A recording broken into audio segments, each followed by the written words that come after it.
Well, this afternoon I started making some checks on this Royal Enfield Interceptor, the early Interceptor 750, with a view to obviously test riding it. And I like to check various things like oil levels, brakes, tyre pressures, a few other bits and bobs, make sure that no wheels are going to fall off or anything like that.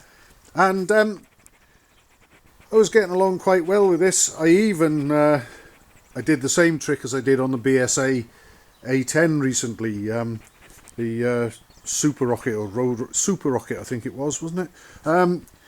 Where I took the grinder to the tyres, because the tyres look to have plenty of tread on them and no cracking between the treads. So I thought I'll take the linisher disc in the grinder to the treads and just take a couple of thous off them and break through to some softer, grippier stuff, which I did.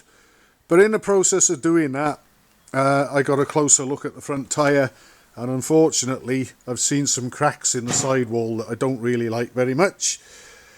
I also then looked at the date codes, and it would appear that this TT100 on the front is made in England. Well, that says it's old for a start off. It was made in 1996. And the Avon SM Mark 1 on the back is possibly even older, because it's only got a 3-digit date code, but it could be from 1989 and it could be from 1999. But either way, the tyres are very old. They're quite hard. Like I say, I managed to break through to some softer stuff with the grinder.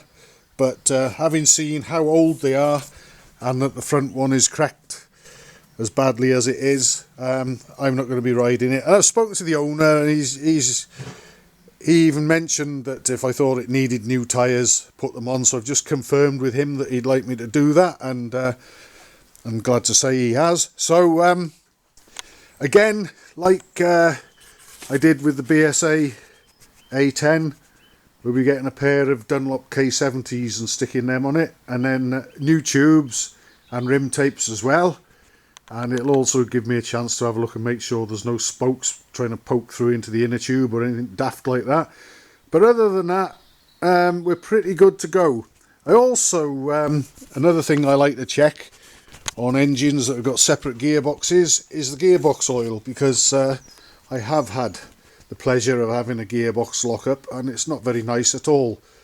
Things seize up and you grab the clutch thinking everything will be okay, and everything stays locked up, and the next thing you're bouncing along on your backside getting hurt. So I like to check gearbox oils, and this one actually seemed to take the majority of what it would hold if you were filling it from empty. Certainly I must have added nearly 2/3 of what it would hold usually, so that was worth checking. It doesn't appear to be any leaks, but I think this is one of those bikes that's probably been stood around idle for quite a long time, and you never really know who did what, and perhaps when was the last time that whoever did it did whatever they did, etc. So it's always worth having a really good check over things like that.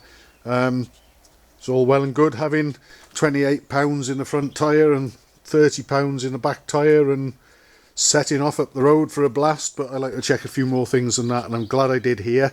But we'll have some new tyres on it, and then hopefully we'll do the 15-mile circuit. The Black Mountain run, that's out of bounds for this time of year, so it'll be a while before I start using that one again. But I hope that we'll do the 15-miler on this one soon, and that'll be long enough and far enough to see that everything will hopefully be alright.